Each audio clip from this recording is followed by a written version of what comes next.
Hey, I'm Pascal from Orangepixel and welcome to another video. Again, cutting it close. This video has to be recorded, edited, uploaded and ready to go in a few hours as it's now Thursday morning. But I launched my new game, Gauntlet of Power, last Monday on Steam after Next Fest with a couple of interesting things happening here and there. So let's talk about some numbers, facts, expectations and some realism after the intro.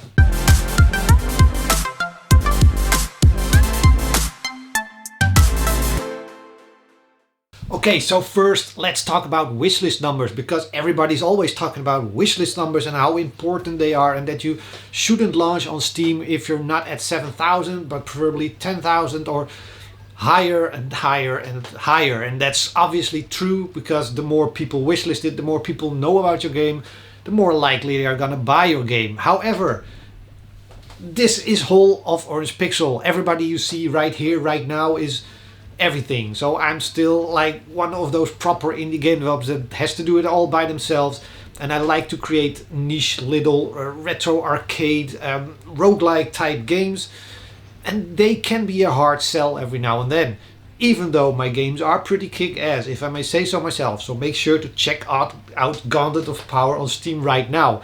I'll shut up about that, just do it and leave a review. Okay, we're gonna talk about the wishlist numbers. First of all, last week was Steam's Next Fest. I had the game in Next Fest, and my original plan was then to launch it on the Monday right after Next Fest. Why on the Monday? Well, theory has it that if you are there and you have enough wishlist, usually about 7,000, you will be in the popular upcoming list on Steam. And because Steam doesn't update their games on Saturday and Sunday, potentially you can be in that list for the whole weekend. If you're in that list, on average you gain about 1,000 wishlist each day, or so they say. Again, theory. I decided to put it into practice. So launching on Next Fest, I had 4,800 wishlist before Next Fest started. I've been spending the couple of weeks before that, I think 4 weeks, 5 weeks maybe, creating a good trailer for the game, promoting that with a press release and of course a trailer release. Contacting a lot of YouTubers and Twitch streamers, big ones, smaller ones, pretty much everybody that looks like they could enjoy this game. Sending out press releases here and there to smaller game sites and the more PR-like sites that then distribute that press release to everybody that wants to read it. That's probably the best service to use. It's free. Games Press, I talked about it a few weeks ago. Send your press release there. A lot of smaller sites will pick it up and post something about your game. These are tiny sites, and sometimes even single person bloggers that are just talking about games, but every little eyeball that you cannot reach on your own. That sounds... Alright, everybody you cannot reach on your own, in your own social media sphere, well, try to reach them on through ways like this. So a press release, all that stuff done a couple of weeks prior to Next Fest. And then Next Fest started. Like I said, 4,800 wishlist before. That's not a lot. Hoping to gain a lot during the Next Fest. The first 5 days, and I'll explain why I'm only picking 5 days. The week was 7. Picking 5 days.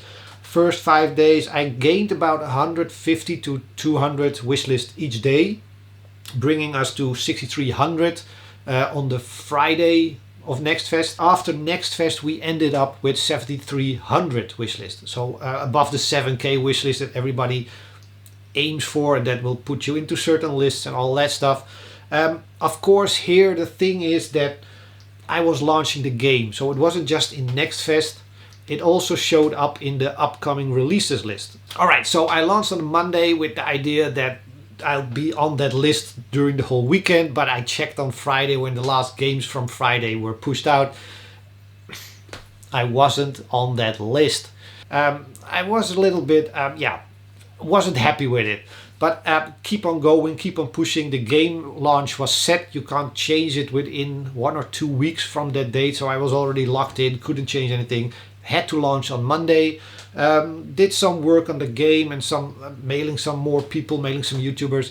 But on Saturday afternoon, I think it was Serious Lion on the Discord that told me on Saturday afternoon that the game was in the popular upcoming list. So I checked it, and there I was on Saturday.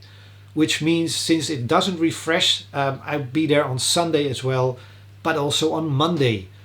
Now the theory is that you gain 1,000 wishlists per day if you're in that list. Theory is proven. I gained a little over 1,000 wishlists every day, which is what pushed me over the 7k wishlist at launch. Now because of being in that list, I also decided to push the release of the game a couple of hours later than I originally planned. I wanted to do it at 2 p.m. Central European time, which is in the afternoon for me. Then I had time to do a bunch of things and see if everything went okay. I decided to push it to 7 p.m. In the evening, which would actually be like, I don't know, noon on the east coast of America, and a little bit earlier on the west coast, which is still the biggest market.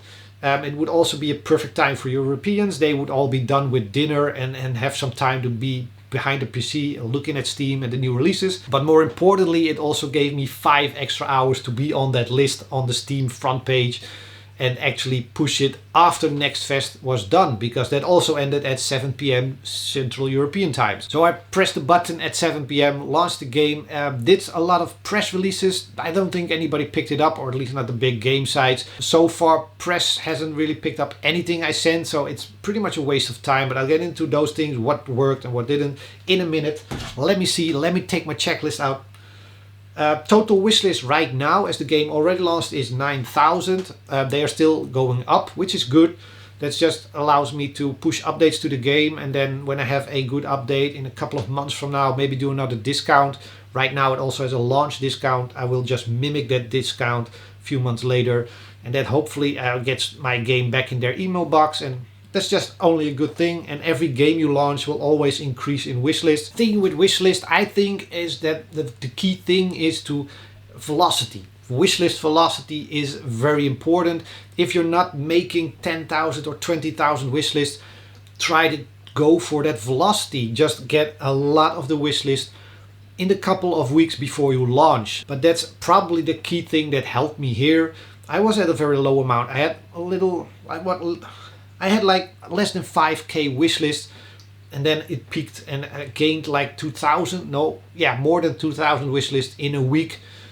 That's velocity that just Steam couldn't ignore, and that got me into some of those lists, and that only spawned more. So that's a good thing to take away from this. Key drivers were YouTubers, but smaller YouTubers with like 100 views on a video, maybe 1,000 views, anywhere in between. These are, I mean, my own videos get more views, but I don't get their views. They have another audience, and 100 views, 100 people watching that game and being interested in it. Interesting to have, and much easier to have them play your game as well.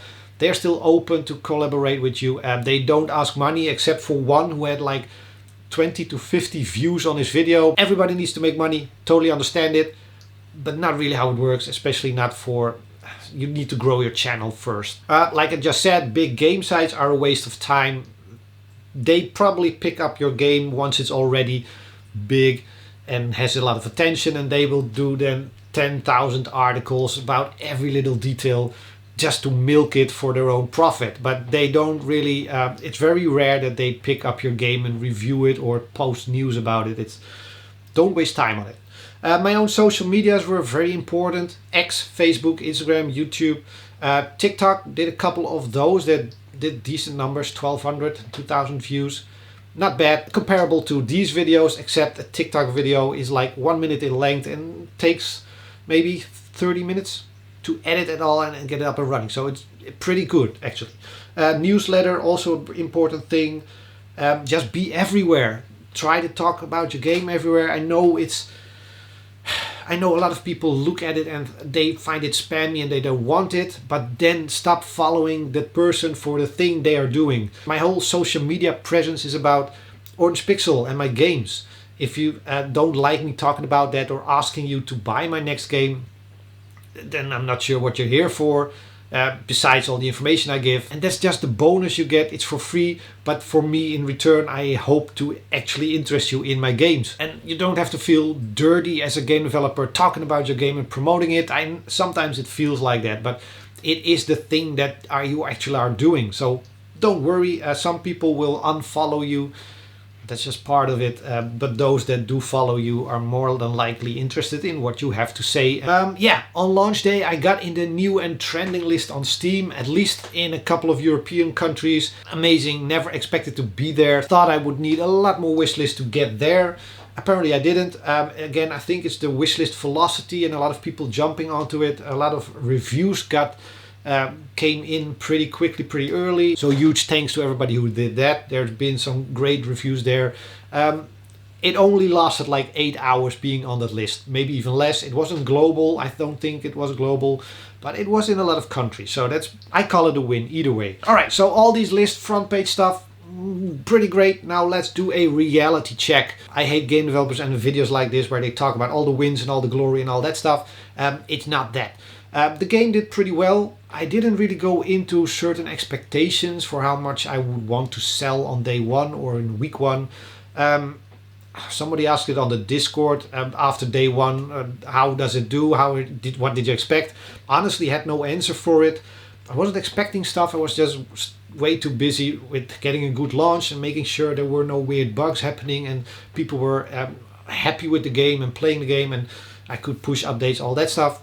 My only expectation I think I have is to make back or to break even on the game within the first month. And even though it's early days, we're like 2.5 days of selling the game is halfway at break-even point within the first couple of days. That's pretty good. It's all very low-key. I'm not making millions unless I create some weird niche hit game viral thingy. That's not really the business I'm in, and I've been doing it like this for the last 20 years. It's always a nerve-wracking thing, I can tell you that. But I consider a lot of these things as a win. And this game, it's now out on PC. It's coming to Switch, Atari VCS later this year, hopefully, if we manage that. Then I'm gonna try and squeeze it all onto a phone for next year, probably. I'm very confident the game is gonna be profitable. I'm gonna be pushing updates that allows me to talk about the game, maybe do a new trailer with all the new content in there, contact some of these YouTubers that haven't looked at the game, or they have looked at the game but did no video about it.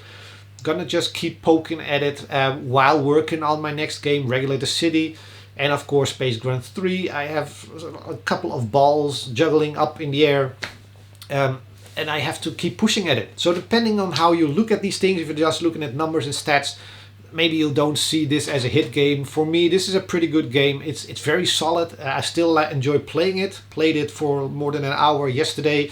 Actually, Aline, my wife, has been playing it non-stop. A lot of hours, a lot of sessions, and she's actually... I had to just watch football last night because she was playing my game.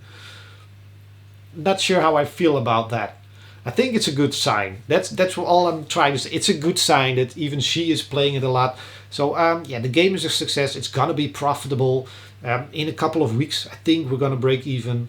And after that, it's just gonna be profit. So that's a good thing because that allows me to work on my next game. All right, some key takeaways on how you can actually survive in the current market. Even at a low budget, even at low level with niche games. So first one, make games quick and cost efficiently. So that pretty much means be smart at how you make your games and what kind of games you make, and know your own knowledge, know your limitations, and use that to build the games as quickly as possible. And also try to do everything yourself. Wherever you can, try to do it yourself.